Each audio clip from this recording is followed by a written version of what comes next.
नमस्कार दोस्तों। अभी हम लोग बिहार स्पेशल टीचर के लिए हम लोग बिहार स्पेशल के क्वेश्चंस पर फोकस करने वाले हैं। आपको कम समय में अच्छे क्वेश्चंस देने की कोशिश करेंगे और ये बहुत ही हम लोग के लिए फ़ायदे की चीज़ होगी। तो चलिए बिना देरी के हुए हम लोग शुरुआत करते हैं। उससे पहले एक छोटी सी रिक्वेस्ट है कि जो लोग इस चैनल को सब्सक्राइब नहीं किए होंगे वो चैनल को सब्सक्राइब कर लेंगे ताकि इसके अगले आने वाले वीडियो का नोटिफिकेशंस आपको मिल जाए। तो सबसे पहले क्वेश्चंस की तरफ चलते हैं और सबसे पहला क्वेश्चन जो है वो आपके सामने रखते हैं। सबसे पहले क्वेश्चन पर चलते हैं और सबसे पहला क्वेश्चन है कि चंपारण कृषि विधेयक को विधान परिषद में कब पारित किया गया था। तो याद रखना है कि 19 नवंबर 1917 को चंपारण कृषि विधेयक को विधान परिषद में 29 नवंबर 1917 को पारित किया गया था, जब गांधी जी जब चंपारण सत्याग्रह आंदोलन किए थे। उसी के बाद यह विधेयक पास हुआ था। चंपारण आंदोलन के दौरान गांधी जी ने छात्र सम्मेलन का अध्यक्ष मनोनीत किया गया था। यानी कि किस जगह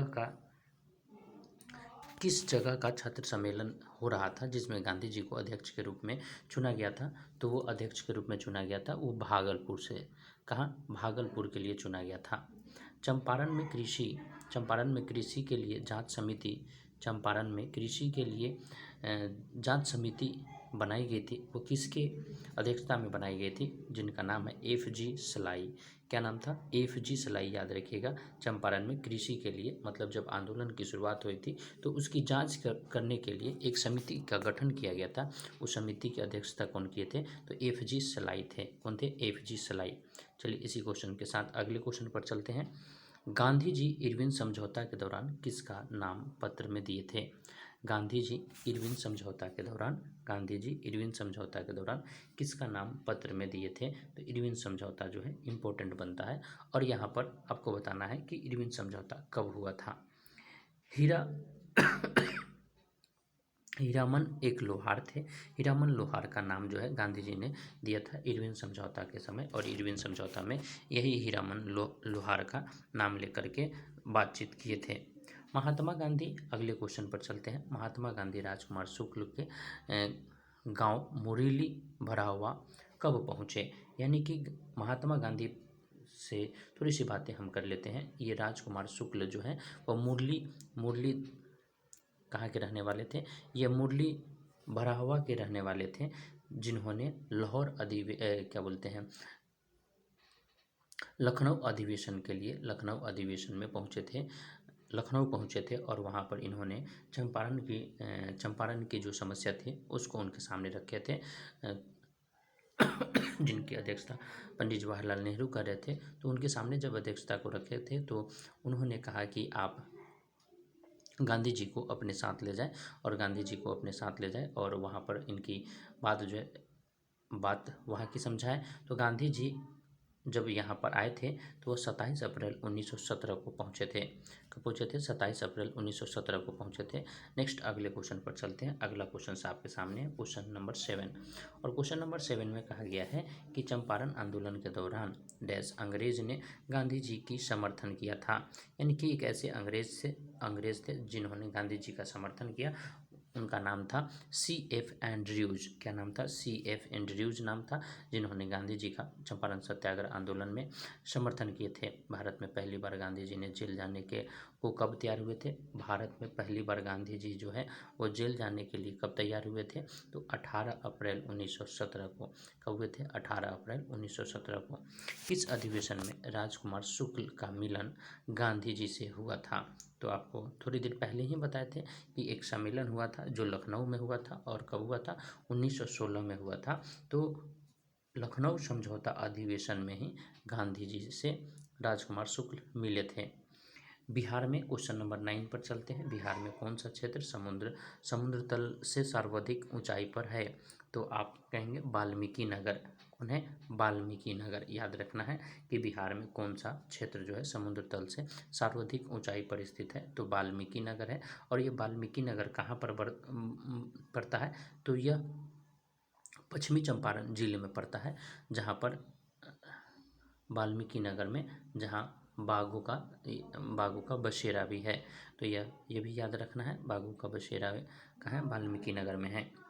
एक क्वेश्चन है कि सुमेश्वर श्रेणी में नदियों सुमेश्वर श्रेणी में जो है नदियों द्वारा निर्मित दर्रे कौन कौन है। तो याद रखना है, सुमेश्वर दर्रा है, भिखनौरा दर्रा है और भरदाहा दर्रा है। यानी कि सुमेश्वर श्रेणी में नदियों द्वारा निर्मित जो है दर्रा जो है बना है, जो दर्रा बना है वो कौन कौन है। सुमेश्वर दर्रा है, भिखना दौरी दर्रा है और भरदाहा दर्रा है। ये 3 दर्रा जो है सुमेश्वर की श्रेणी से निकलता है, अर्थात सुमेश्वर की पहाड़ी से यह श्रेणी निकला हुआ है।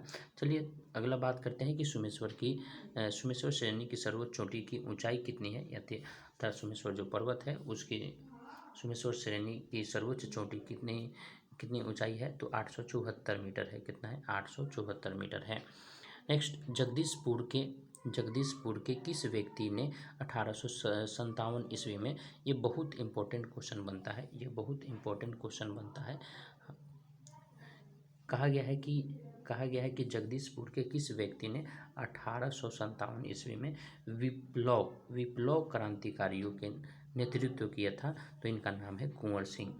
कौन है, कुंवर सिंह। और कुंवर सिंह का नाम जो है वो सराहनीय है, जो 1857 के कार्यकाल में हुआ था। असहयोग आंदोलन के दौरान बिहार में कृषकों का नेतृत्व किसने किया था। 13वां नंबर क्वेश्चन है, असहयोग आंदोलन के दौरान बिहार में कृषकों का नेतृत्व किसने किया था। स्वामी विद्यानंद ने। स्वामी विद्यानंद ने किया था। याद रखना है, स्वामी विद्यानंद ने। नेक्स्ट 14वें नंबर क्वेश्चन पर चलते हैं, और 14वां नंबर क्वेश्चन जो है वो आपके सामने है। 14वां नंबर क्वेश्चन में है कि राज्य की समूचा प्रशासन किसके नाम से चलाया जाता है।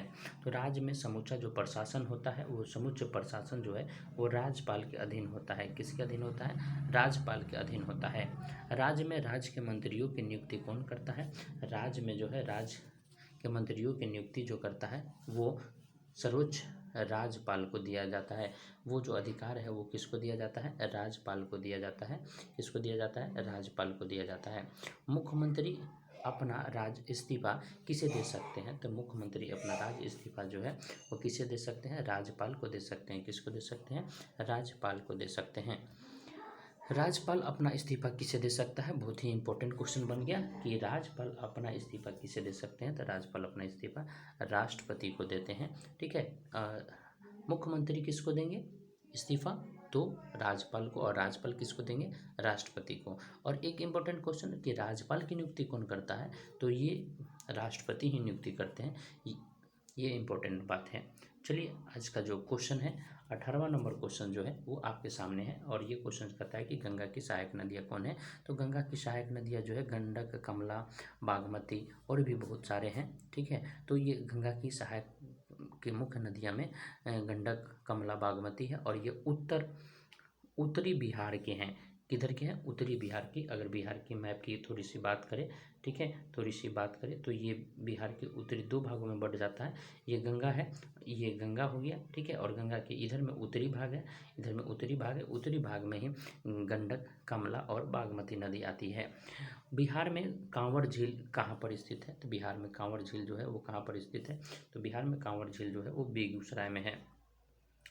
नेक्स्ट है कि गंगा की दक्षिणी सहायक नदियाँ कौन है। देखिए अभी आपसे क्वेश्चंस का जिक्र ही किए हैं कि दोनों तरह से गंगा की सहायक नदियों के बारे में पूछा जाएगा।